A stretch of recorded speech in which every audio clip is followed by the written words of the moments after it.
What's up, guys? Today I'm making this video that I originally was gonna put off for like another few months, but I decided to just give it a shot.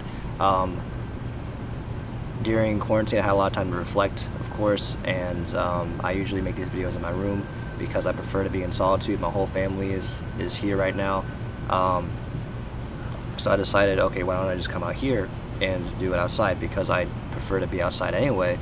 I just feel more grounded outdoors, so just give it a shot and see how it goes. And if it goes wrong, if it goes terrible, doesn't work out, then that's fine. And that's basically what I want to talk about in this video, is something that I find very resourceful to me, which is something that I like to call opportunity over circumstance.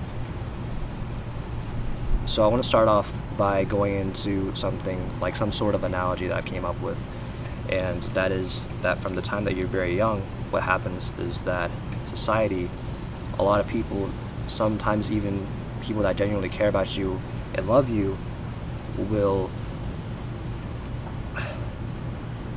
put you into a box, and they'll tell you, okay, don't come out of this box until I give you permission to do so. But really, ultimately, you have the ability to open and come out of that box whenever you want to. It's just a collective illusion of ego that's been fed down the line, and what you get is this paradox. For example, if a father was to tell his son that he's not supposed to cry, he's not supposed to express certain emotions because men are supposed to be tough, and you can't feel that way, you can't be that way, you're supposed to be like this. That was an idea that was fed to him from his father or somebody else, and he attached that idea, that self-image, and he put that self-image onto his son. It's a paradox kind of thing. So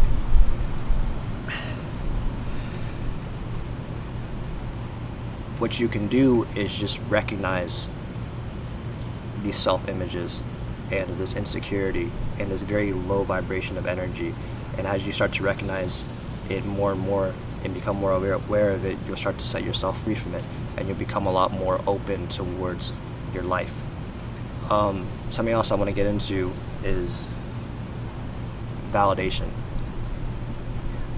One of the things that Owen Cook talks about, Owen Cook is a great self-development teacher, one of the best in my opinion. He has tons of content out on the internet. You can look him up if you're interested. One of the things that he talks about consistently throughout his videos is this idea of being process-oriented rather than results-oriented, meaning that if you're in a state of being fully present in the moment and fully embracing the experience and that beauty of the experience, recognizing the beauty that is in the experience rather than needing it to go a certain way. Of course, you still want the result to go well, but ultimately that's not the focus. The focus of your energy is just being one and fully into the experience. Because honestly, what can happen is that you can do something amazing for yourself. You can create something amazing, put it into the world, and share it with the world. And some people are still not going to give you a pat on the back. They're not going to tell you good job. They might not even give you the time of day. But that doesn't mean that what you did was not this incredible thing. You can still acknowledge it as that without needing that validation of, oh, like, they told me it was good, so it's good. It can be good without people telling you that it's good. You can still recognize that, you can still appreciate it and appreciate life and apply that to all aspects of your life, where you just set yourself free from that neediness. Because what happens is that that negativeness, that low vibration of energy, it becomes secular most of the time, and it just feeds off of each other. And it's funny because sometimes it even works in a way where a lot of people that I found preach positivity are people that actually will complain consistently about the littlest things, and I find the reason behind that is because they're treating the positive energy as a reliance. So it works both ways. if you start to rely on positivity or negativity, you'll naturally flow into cynicism, because your mind just compulsively tries to pick apart and separate everything into why is it this way, why is this so bad, and everything like that. So one of the things that was very essential for me, that took me a long time to realize, is that making a decision to go into a high vibration of energy and being enthusiastic about life doesn't have to come from force. It's not necessarily forceful to just make a conscious decision to shift into an energy of somebody. Like, if somebody was to say hi to me and I give a more enthusiastic reply, I can make that decision of, okay, this is the kind of energy that I want to share. It's not a matter of like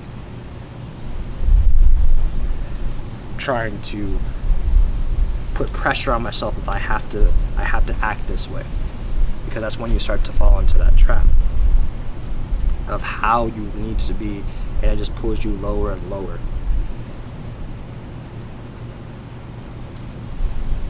So as you're experiencing life, as you might be consuming content, because a lot of unconscious impressions are left on people through all the content that they consume. If you're constantly looking at negative news, just all this energy of people around you telling you like how terrible everything is and how everything is, what's wrong with everything, and picking everything apart, it affects your perception of how you approach everything. So what you can do is start to approach it where you can still look at the content, you can still study things, you can still learn about things that you want to know about genuinely, without it being a matter of coming from this energy of neediness, of this I need to know this, of this compulsiveness of, oh, I need to, like this twitchy energy of, oh, I need to look at my phone, I need to look at the computer, I need to do this, I need to do that. The more that you fall into that, the more it's going to pull you down and create a more shallow perception and limit you from the potential of experiencing the beauty of life.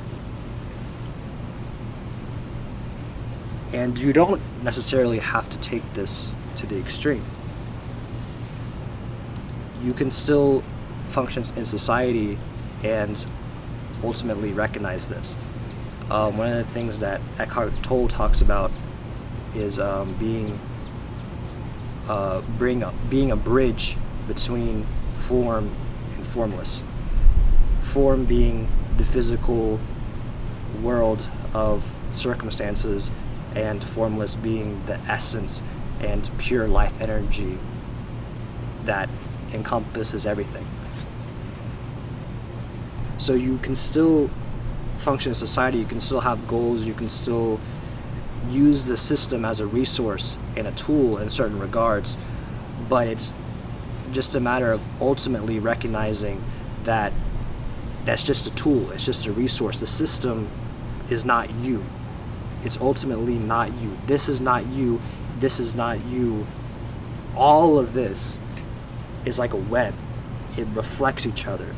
It's ultimately just this. There's no separateness in it. And it's all just one beautiful existence.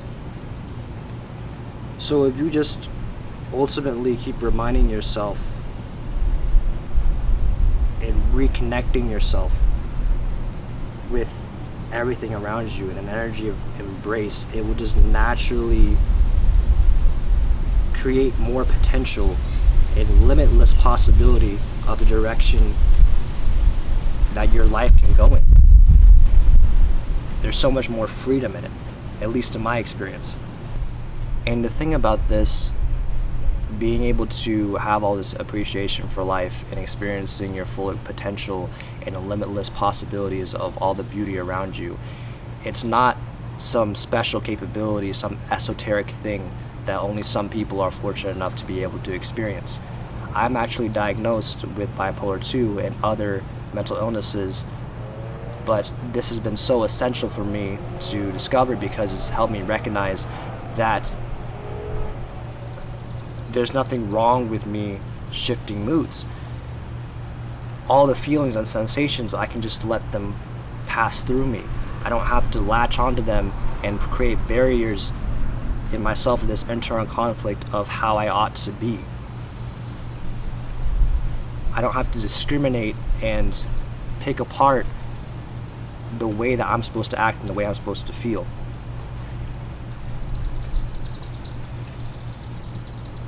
So if you can just remind yourself to take a step back every once in a while and go into this energy of embrace, this connectedness of